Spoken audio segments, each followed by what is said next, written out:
হিন্দু বঙালীৰ ত্ৰাণকৰ্তাৰ ৰূপত অৰূপ দে কমলক্ষ দে পুৰকাষ্ট ডি ভোটৰক ন্যায় দিয়াৰ প্ৰচেষ্টা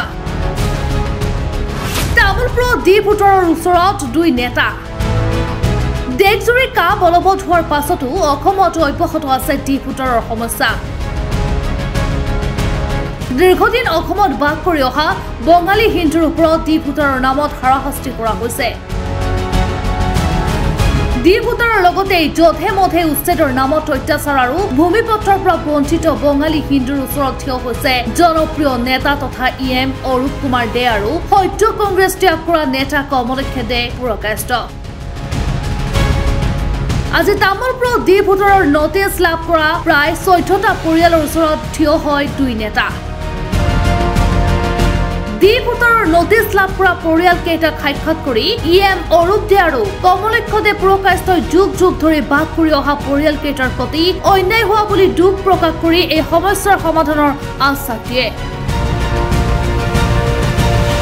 ডি ভোটাৰৰ তালিকাত নাম সন্নিৱিষ্ট হোৱা পৰিয়াল কেইটাক মাটিৰ পত্ৰৰ লগতে সকলো ধৰণৰ সুবিধা প্ৰদান কৰিব বুলি স্পষ্ট কৰি দিয়ে দুয়োজন নেতাই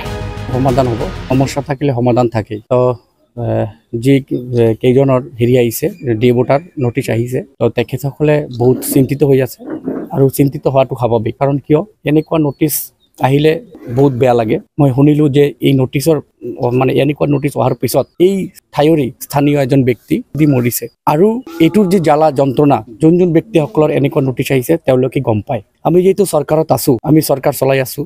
আমাৰ এইটো দায়িত্ব আৰু কৰ্তব্য যে অহা দিনত এনেকুৱা নটিচ যাতে নাহে আমি এশ্যুৰ কৰিলোঁ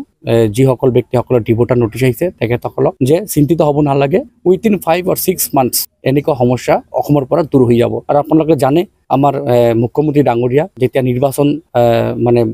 প্ৰচাৰ চলাব আহিছিল তেতিয়া তেওঁ নিজে মুখেৰে কৈছিলে যে ডি ভোটাৰৰ যিটো সমস্যা এই ডি ভোটাৰ নটিচৰ সমস্যা অহা 6 মাহৰ ভিতৰত কমপ্লিট শেষ কৰি দিব তো এই শেষ হোৱাৰ পিছতো এনেকুৱা নটিচ এতিয়া আহি আছে সেইকাৰণে ৰাইজ বহুত চিন্তিত হৈছে আমাক মাতিছে আমি আহিলোঁ আৰু তেখেতসকলক ক'লোঁ যে অলপ ধৈৰ্য ধৰক অলপ বাট চাওক খুব কম সময়ৰ ভিতৰত এই নটিচ আপোনালোকৰ মানে হেডেকটো দূৰ কৰি দিব আপোনালোকে সমস্যাৰ পৰা মুক্ত পাব যদি আমি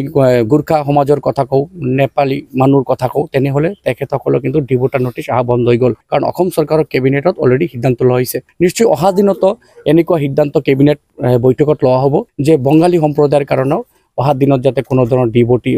ডি ভোটাৰ নটিচ নাযায় সেইটো কাৰণে নিশ্চয় মুখ্যমন্ত্ৰী ডাঙৰীয়া হয়তো কেবিনেটত সিদ্ধান্ত ল'ব আৰু মুখ্যমন্ত্ৰী ডাঙৰীয়া প্ৰত্যেক জাতি জনগোষ্ঠীৰ কাৰণে কাম কৰি আছে আৰু কৰি থাকিব মই ভাবোঁ যে এই মেটাৰটো লৈ ইমান চিন্তিত হ'ব নালাগে